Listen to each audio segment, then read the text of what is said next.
this process until we can fix it, and I can find the weasels that did it, and I can tell you and look you in the eye and say, it is true. You can keep your doctor and fulfill my promise to you. Well, let me tell you something. Not only would that be the right thing for any president to do, his approval ratings would go through the roof. People would actually say, okay, now wait a minute, if he's going to do that, I might actually listen to him. But no. He says, we said from the start it was going to be important for us to be consistent in saying to people, come on.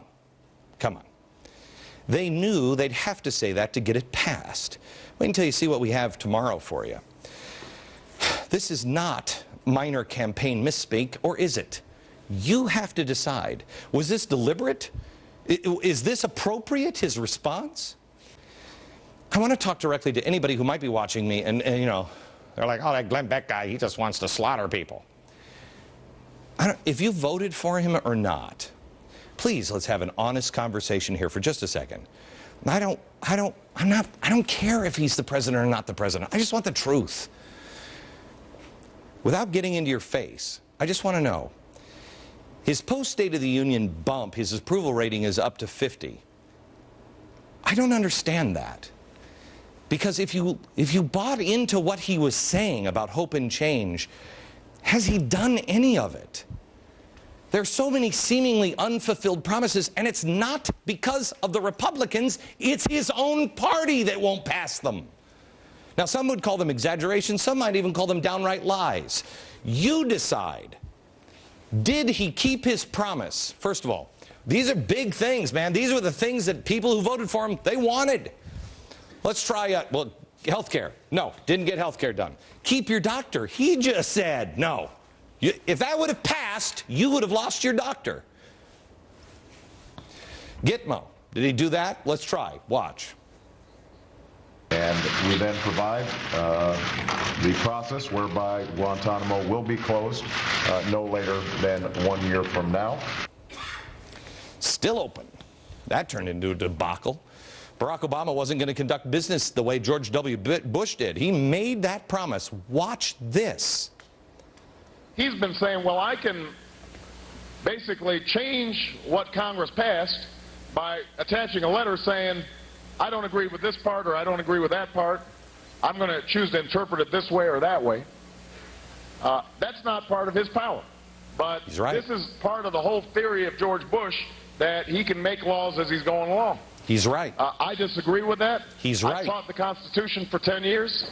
I believe in the Constitution, and I will obey the Constitution of the United States. We're not going to use signing statements as a way of doing an end run around Congress. Got it? No signing statements. Here's a constitutional lawyer. He's very clear here. I taught the Constitution. He's right about George W. Bush. It's not within his power. Shouldn't be done. Progressives do that. Well, you didn't like it and I didn't like it. No signing statements. What happened? What happened to the I will obey the Constitution and we're not going to use signing statements? Why would he violate his word so quickly? Because, as Saul Alinsky said, the ends justify the means. It doesn't matter. Just get it done. Watch this. See if you recognize. I'm just compare and contrast here. Here's FDR, another huge progressive, 1933. If we cannot do this one way, we will do it another.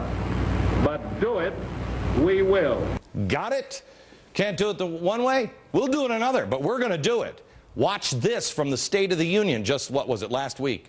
That's why I've called for a bipartisan fiscal commission. Yesterday, the Senate blocked a bill that would have created this commission.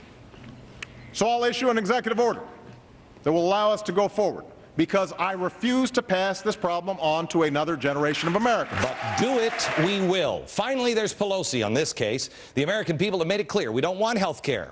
But do it, we will. What has she just said? We go through the gate's closed, we'll go over the fence is too high, we'll pole vault in. If that doesn't work, we'll parachute in, but we're going to get health care reform passed for the American people, for their own personal health and economic security. Whatever. What happened to the Constitution?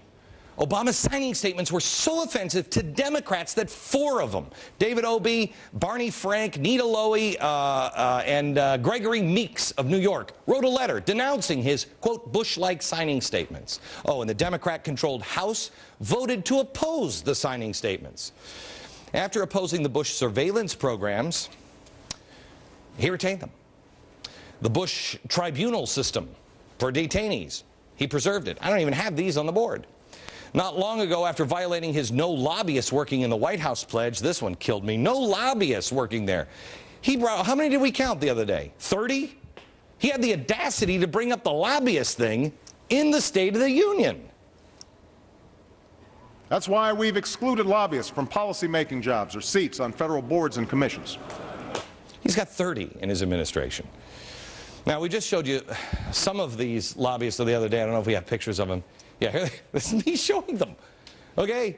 He repeated after this the non-existent fantasy figure of 2 million jobs created or saved. This was during the address again. Then he went further, saying that he was on track for another $1.5 million this, or 1.5 million jobs this year. First of all, understand this. Look it up. There is no metric measuring any kind of statistic like that. There's no measurement. Now, his own website claims that there were 650,000 jobs. Here it is, 650,000 jobs created or saved. Valerie Jarrett said thousands and thousands. It wouldn't be a surprise to me if I hear, Robert Gibbs today say, oh, billions of jobs have been created. It's a game. And what's the game on the number of jobs saved or created? To get you to focus on that number.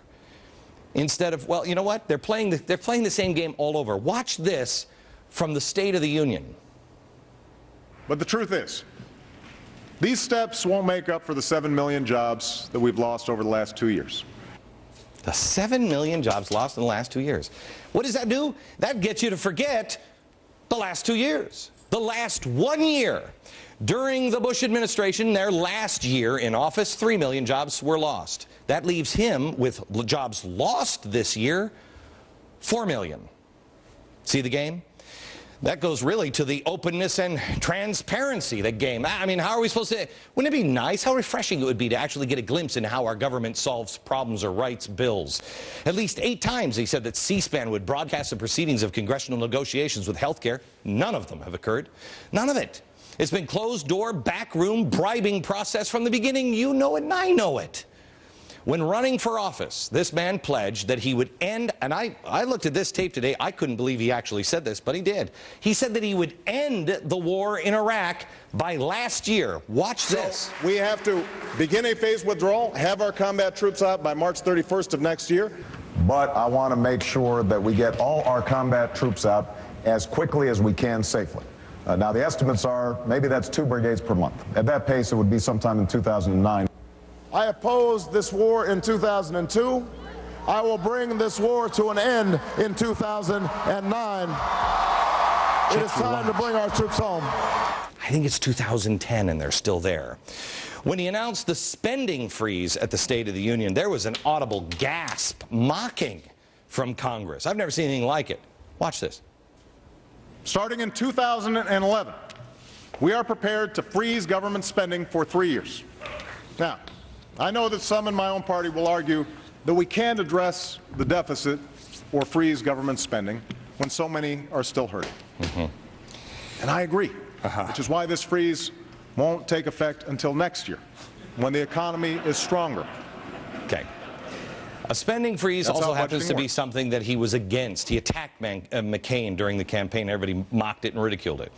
The AP now has pointed out that it will save less than 1% of the predicted deficits over the next 10 years. Let me show you this. We tried to make this demonstration with water bottles. Here and underneath the table are 100 water bottles, okay? There are 17 of the 100 here. He's saying we're going to freeze spending.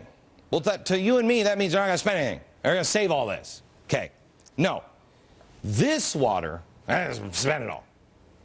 This water is what he's saying we're going to freeze. It doesn't mean you're not going to save it. You're going to spend all of it. You're going to drink all of this water, okay? But you're not going to be able to get any more water here. We're not going to borrow any more water from any place else. This is gone, but we're not borrowing any more on these. We will or may borrow more here. Got it? Little fuzzy on things, but he's pretty clear on this one. By the way, the estimated savings on the deficit over the next 10 years is this much water.